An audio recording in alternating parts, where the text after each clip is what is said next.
పింకీ పింకీ దత్తతకి ఈ రోజు మంచి రోజు కాదయ్యా. రేపే దత్తత పెట్టుకుందాం. విజయ్ ఎక్కడ?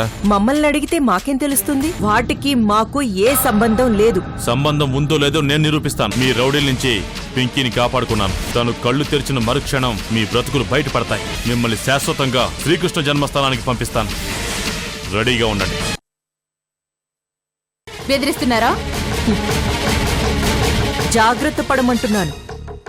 వయసు ఉంది కదా అని ఆవేశం, పదవి ఉందని అహంకారం ఉండకూడదు. ఎందుకంటే ఇవి రెండూ శాశ్వతం కాదు. గుర్తుపెట్టుకో. మాలాంటి వాళ్లతో పెట్టుకుంటే ముందుకెళ్లడానికి భవిష్యత్తు, వెనక్కి చూడ్డానికి గతం రెండూ ఉండవు. నిల్చున్న చోటే నిలువున మాయమైపోతాం.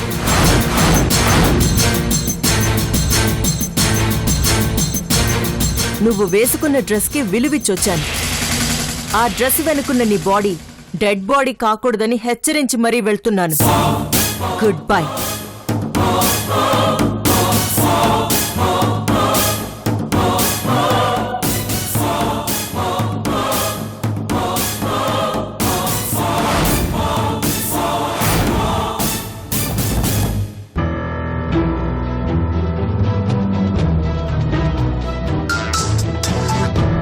తేజ, అక్కడ ఏం జరిగిందిరా? వాళ్ళని రిలీజ్ చేశారా? పింకీకి మెలకువ వచ్చేంత వరకైనా వాళ్ళని స్టేషన్లో ఉంచాల్సింది కదరా. ఉంచలేం తేజ, అది చట్టవిరుద్ధం. కొన్ని పనులు చట్టాన్ని పక్కన పెట్టి చేయాలరా. అప్పుడే న్యాయం జరుగుతుంది. న్యాయం ఎప్పటికైనా జరుగుతుందిరా. ఆ నమ్మకం నాకుంది. పింకీ కళ్ళు తెరిచి జరిగింది చెప్తే చాలు, వాళ్ల పతనం ప్రారంభమైనట్టే. గౌతమి పరిస్థితి ఏంట్రా? ఏం చేద్దాం? వాడు ఈరోజు గడువిచ్చాడ్రా. దేనికిరా? రుద్రం దత్తత తీసుకుంటాడట.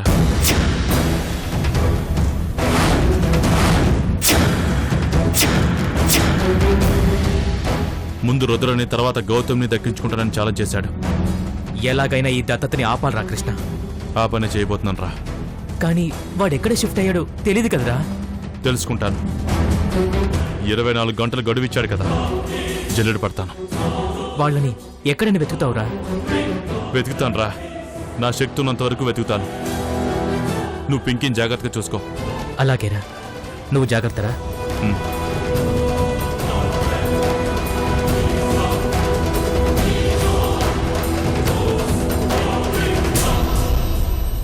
శత్రుగాడు ఎక్కడికి షిఫ్ట్ అయి ఉంటాడు?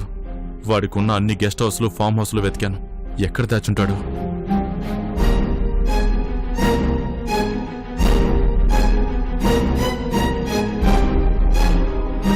నా పరిస్థితి ఎలా ఉంటే అక్కడ గౌతమి, రుద్రాల పరిస్థితి ఎలా ఉందో.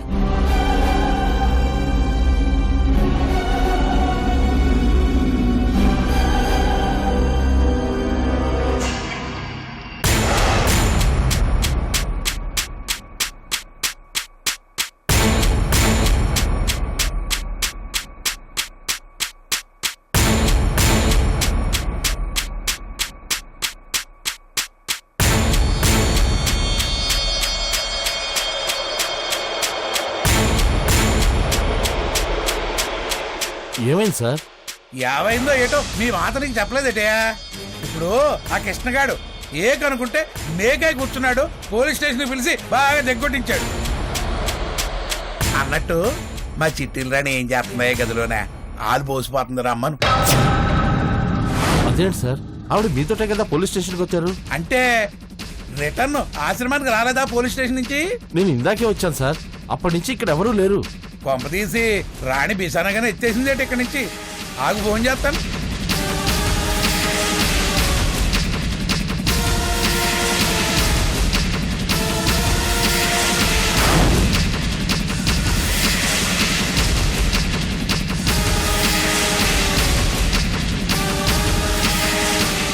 ఏం సార్, ఎంగేజ్ వస్తుందా?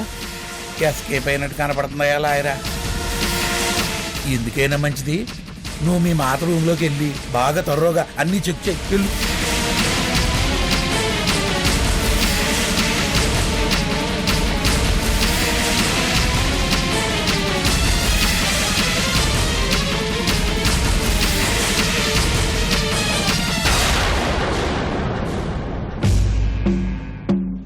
సార్ సార్ సార్ పైన రూమ్ లో రాణి లేదు సార్. గోవిందా గోవిందా. గోవిందా ఏంటయ్యా? గోడ పైన 3 నామాలు ఉన్నాయి సార్. ఎక్స్పెక్ట్ చేశా. మనకు పంగనామాలు పెట్టి జంప్ అయిపోయింది అనమాట. సార్ ఈ టైంలో ఏంటి సార్ ఇలా చేసింది? ఇలా చేయకపోతే ఆశ్చర్యపోవాలి కానీ ఇలా చేయడం రొటీనే కదయ్యా. ఆఖరి నిమిషంలో జంప్ అయిపోవడం ఆవిడికి అలవాటు. ఇప్పుడు ఓ మాట చెప్తాను వినవయ్యా. కలిసి వచ్చిన చోట కాంపౌండ్ వాళ్ళు కట్టేయడం, అచ్చిరాదు అనుకున్న చోట చటుక్కుని మాయమైపోవడం, ఇలాంటి ఆటలో ఆవిడ మాస్టర్ డిగ్రీ చేసిందే బాబు. చిక్కుల్లో పడుతున్నామని తెలిస్తే చటుక్కుని మాయమైపోవడం రాణికి వెన్నతో పెట్టిన విద్య. ఇదంతా నాకు ఎప్పుడో తెలుసులే అబ్బా. ఇంత తెలిసి ఆవిడ పార్ట్నర్ గా పెట్టుకున్నారా? లైఫ్ పార్ట్నర్ చేసుకోలేదని నేను సంతోషిస్తున్నాను. నువ్వు కూడా సంతోషించవా బాబా? మరి ఇప్పుడు ఏం చేద్దాం సార్? ఆ నర్సింహేమో గుండెపోటుతో పోయాడు, మాతాజీ ఏమో వెన్నుపోటు పొడిచి వెళ్ళిపోయింది. ఇద్దరమే మిగిలిపోయాం సార్. ఇదిగో వాటాలు తగ్గినందుకు సంతోషించవయ్యా. ఓల్ మొత్తం ఆస్తికి మనమే వారసులు. 70 నాకు, 30 నీకు. ఓకేనా? అదేం లెక్క సార్? ఏ బాలేదా? ఓ పని చేద్దాం. ఆస్తి మొత్తం నాకు, నీ ఆస్తికిలేమో మీ వాళ్ళకి. ఇది బాగుందా? సార్ ఇందాకట్లకే బాగుంది సార్. బాగోపోయినా ఒప్పుకుని తీరాలయ్యా. ఎందుకంటే ఎంత పట్టకే అంతే తిండి. ఎక్కువ తిన్నావనుకో అజీర్ణం, ఇండైజేషన్ వస్తుంది. అర్థమైంది సార్. ఇప్పుడు ఏం చేద్దాం? ఇప్పుడు ఏం చేద్దామంటే ఈ పేపర్ నువ్వు చేతితో పట్టుకో చెప్తాను. విజయ్ గారి దగ్గరికి వెళ్ళి నయానో భయానో ఆడి సంతకం పెట్టిద్దాం. ఆడు పెట్టనని మారం చేసాడు అనుకో, చెయ్యి కట్ చేసేసి ఆడి ఏలు ముద్దలో డాక్యుమెంట్ల మీద ఏం చేద్దాం. వచ్చిన మొత్తం ఆస్తిని నీ వాటా నువ్వు తీసుకో, నా వాటా నేను తీసుకుంటాను. ఎవరు వ్యాపారాలు చేసుకుందాం, ఎవరు ఫ్యామిలీతో సంసారం చేద్దాం. ఎలా ఉంది ఐడియా? చాలా బాగుంది సార్. పదండి వెళ్దాం. అబ్బా ఆస్తి అనేటప్పటికి ఎంత ఆనందపడిపోతున్నావయ్యా. మరి ధనమే కదా సార్ అన్నిటికీ మూలం. ఆహా లైన్ లో పడిపోయావు. పదవే పద, కృష్ణగాడు వచ్చేస్తాడు. పద పద పద.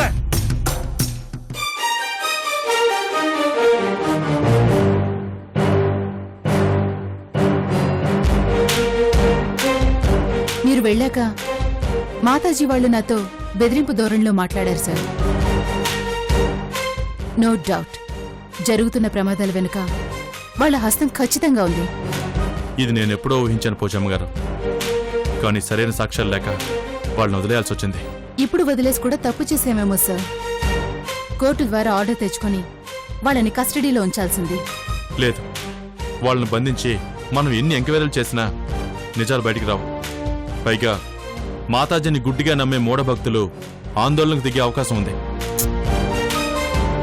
అలాగని ఊరుకుంటే వాళ్ళు తప్పించుకుంటారు కదా సార్. తప్పించుకోలేరు. ఎందుకంటే వాళ్ళని ఊరికే వదిలేలేదు. వాళ్ళ గురించి మనకు నిజం తెలిసిపోతుందన్న భయం వాళ్ళల్లో ఈ ఎంక్వైరీ వల్ల కలిగింది. వాళ్ళు తప్పకుండా టెన్షన్ పడతారు. ఆ టెన్షన్లోనే తప్పులు చేస్తారు. విజయ్పై ప్రెజర్ పెడతారు. ఆ రకంగా బయటపడతారు. విజయ్ గారికి ప్రాణాపాయం కూడా తలపెడతారేమో సార్. ఆ ప్రమాదం ఉంది. పింకీ ఉన్న హాస్పిటల్పై అటాక్ కూడా జరగచ్చు. అందుకే నేను విజయ్ని వెతకడానికి వెళ్తున్నాను. మీరు ఆ హాస్పిటల్కి సెక్యూరిటీ కల్పించండి. అలాగే సార్. ఇప్పుడే మా వాళ్ళని పంపిస్తాను. మీరు జాగ్రత్త సార్.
నువ్వెలాగూ తాగో కదా, అందుకే నేనే తాగుతున్నాను.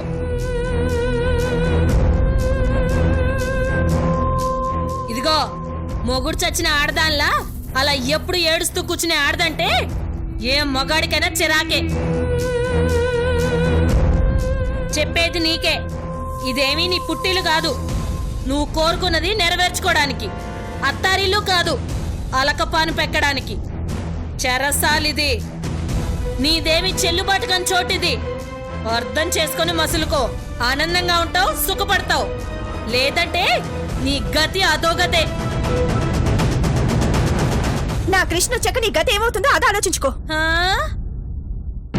అతను వస్తాడని నీకింకా నమ్మకం ఉందా? రాడనే ధైర్యం నీకుంటే దాన్ని వెంటనే చంపేయ్. నా కృష్ణ తప్పకుండా వస్తాడు. ఎక్కడ గౌతమి? ఎక్కడ కృష్ణగాడు? ఎంతకీ రాడే?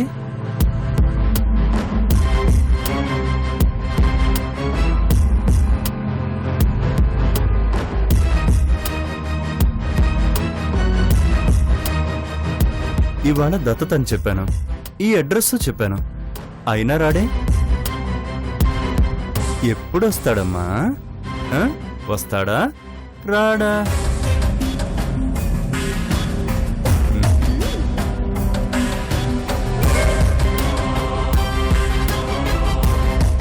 ఏంటి గౌతమి, ఈరోజే దత్తత అన్నాడు, ఏర్పాట్లు సందడి ఏమీ లేవనుకుంటున్నావా? అన్నీ ఉన్నాయి గౌతమి, కాకపోతే కృష్ణగాడు వస్తాడని చెప్పావు కదా. వాడొచ్చాక వాడిని చంపిన తర్వాత దత్తత పెట్టుకుందామని ఆలోచిస్తున్నాను. కానీ ఎంత వెయిట్ చేసినా ఎంతకీ రాడే గౌతమి. పాపం, వస్తే చస్తాడని భయపడ్డాడేమో. అయినా రుద్రవాడికి పుట్టినవాడు కాదు కదా, ఏమైపోతే ఏంలే అనుకున్నాడేమో. అలాంటి పిరికి పందెం మీద నువ్వు ఆశలు పెట్టుకుంది. వాడికన్నా నేనే బెటరేమో గౌతమి. ఏ రకంగా బెటర్ నువ్వు? నా కృష్ణను ధైర్యంగా ఎదుర్కోవడం చేతకాక దొంగ చాటుగా ఎత్తుకొచ్చావు. నా కృష్ణ వస్తాడని తెలిసి భయంతో మకాం మార్చేశావు. ఒక ఆడదాన్ని అడ్డు పెట్టుకుని కృష్ణను మోసం చేశావు. నిజమైన పిరికి పందవి నువ్వు. కృష్ణకి పుట్టకపోయినా రుద్ర కృష్ణ కొడుకే. రుద్ర కోసం తనకు సంతానమే వద్దని చెప్పిన గొప్ప తండ్రి కృష్ణ. పరాయి ఆడదాన్ని దక్కించుకోవడం కోసం ఓ పసివాణ్ణి అడ్డు పెట్టుకున్నా. నువ్వా మాట్లాడేది ఆయన గురించి?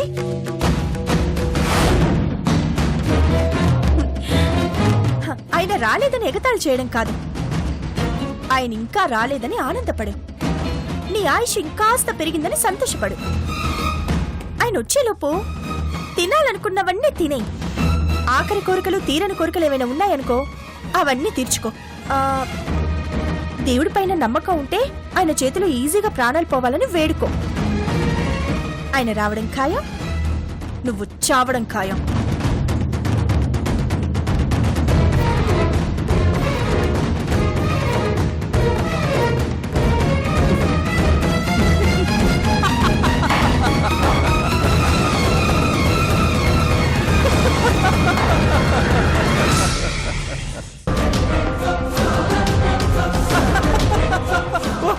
వాడి సంగతి ఏమో గాని వాడి గురించి నువ్వు ఇస్తున్న బిల్డప్ చూస్తుంటే నవ్వొస్తుంది గౌతమి. ఓకే, నీ నమ్మకం నీది, కాకపోతే అది గుడ్డి నమ్మకం. వాడిపై నీకు అంచనాలు ఉండొచ్చు, తప్పులేదు. కానీ అవి తలకిందులవుతాయని తెలుసుకో. వాడు నన్ను చంపడం కాదు, వాడి తలే నేను నరికేస్తానని తెలుసుకో. వాడి దృష్టి నిన్ను కాపాడుకోవడంలోనే ఉంటుంది, కానీ నా దృష్టి అడ్డొచ్చిన వాడిని అంతం చేయడంలో ఉంటుంది.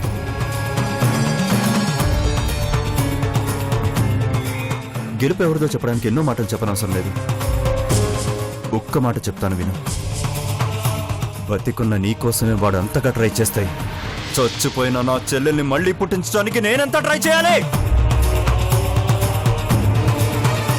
వాడి టెంపర్ కన్నా నా టార్గెట్ టఫ్.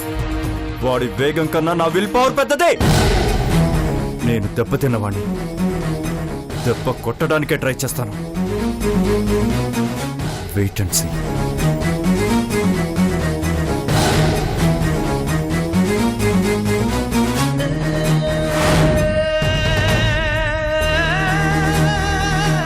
వాడి కోసం ఈవినింగ్ వరకు వెయిట్ చేస్తాను.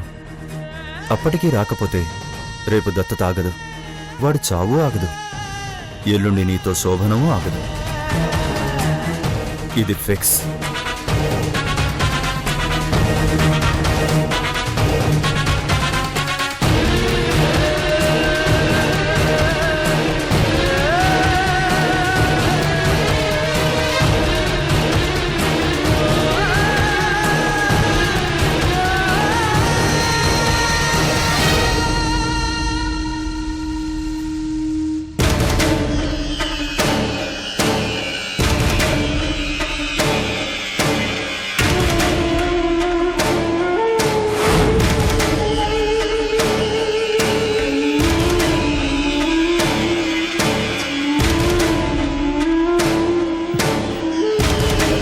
పింకీ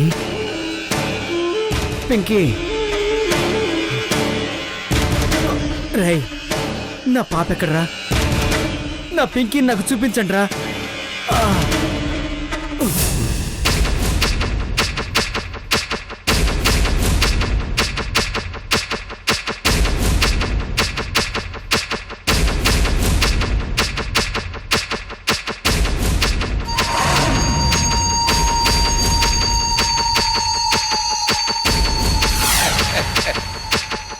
నేను చూపించడం ఎందుకయ్యా, నువ్వే చూద్దు గాని. లెగు లెగు.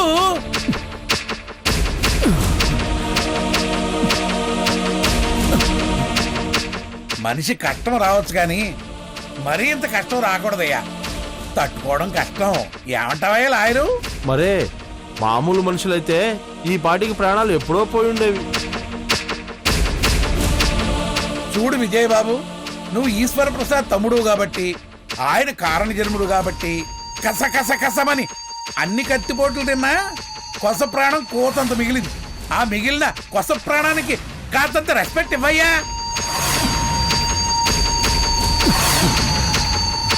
నా పాప ఎక్కడుంది? ఉంది, నీ పాప ఉంది. పాపం నీలాగే ప్రాణాపాయ స్థితిలో ఉంది.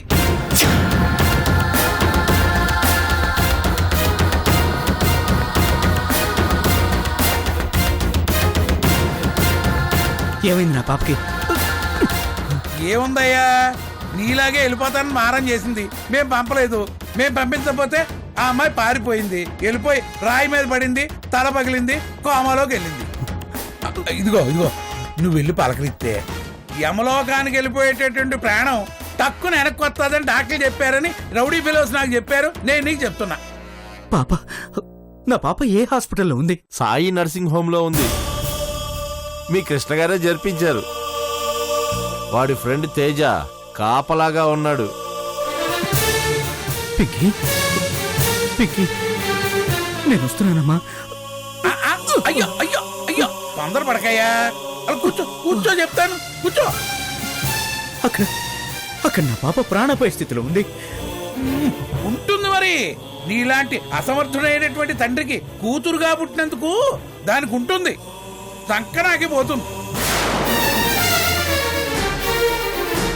అయినా నీ చాదస్తం కాకపోతే ఈ భూమి మీద ఎవరయ్యా శాశ్వతం? మీ నాన్న బతుకున్నాడా? పోయాడు. మీ అమ్మ బతుకుందా? పోయింది. అంతెందుకు, దేవుళ్ళ మీ అందరితోటి ప్రార్థింపబడిన మీ అన్నయ్య బతుకున్నాడా? పోయాడు. ఆఖరికి నీ పిల్లని కన్నా నీ భార్య కూడా పోయింది. రేపో మాపో నువ్వు పోతావు. మీ అన్న కొడుకు వదిన ఎత్తుకెళ్ళినోడు ఆడు పోతాడు. వాళ్ళని ఎత్తుకుంటూ వెళ్ళిన కృష్ణగాడు పోతాడు. అందరూ పోతారయ్యా, ఎవ్వరూ శాశ్వతం కాదు. శాశ్వతమైంది ఒక్క ధనం మాత్రమే. అది చావదు. దానికోసం ఒకళ్ళు చంపేలా చేస్తుంది, చంపుతుంది. అది మాత్రం చేతులు మారుతూ ఉంటది. అది మ్యాటర్. ఇదిగో విజయబాబు, మీ నాన్నగారు మీ అన్నయ్యకి ఇచ్చాడు, మీ అన్నయ్య నీకు ఇచ్చాడు. నువ్వు మాకు ఇవ్వాలి. ఇచ్చావంటే ఆస్తి మొత్తం మాది. హాస్పిటల్లో ఉన్న మీ అమ్మాయేమో నీది.